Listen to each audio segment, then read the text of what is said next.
స్వామి, ఒక మనిషి ఈ భూమండలం ఉన్నంతకాలం బతుకుండే అవకాశం ఏమైనా ఉందా? అసాధ్యం. పుట్టిన ఏ జీవైనా నిర్జీవంగా మారక తప్పదు. ఏది ఏమైనా మానవ శక్తిని మించి ఈ సృష్టిలో ఏమీ లేదు. యమధర్మరాజు దగ్గర ఒక బుక్ ఉంటుందట. అందులో ఒక్కొక్కరికి ఒక్కొక్క పేజీ కేటాయిస్తారు.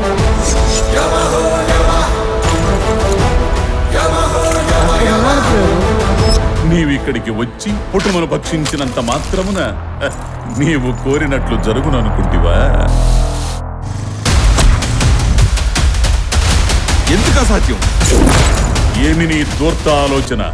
భూలోకములో పుట్టిన ప్రతి ప్రాణికి ఒక లెక్క ఉంటుంది.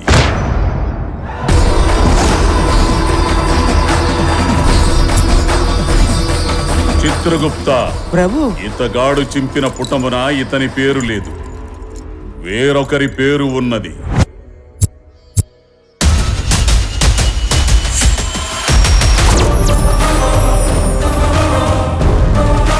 వెయ్యి సంవత్సరాలు 2000 సంవత్సరాలు బ్రతికితేనే అది బ్రతుకు కాదురా. బ్రతికినంత కాలం ఏమి చేశామన్నదే నీ జీవిత కాలాన్ని నిర్ణయిస్తుంది. మీరు అభిమానించే మీ చిరంజీవి గురించి ఒక మాట చెప్పనా? తాను పునాది రాయి వేసిన రోజు నుండి ఇప్పటి వరకు తాను ఓడ్చిన చెమటనంతా ఒక్క చోట పోస్తే మీ హుస్సేన్ సాగర్ అంత సరస్సై ఉండేదిరా. అంతటి కష్టజీవి మీ చిరంజీవి.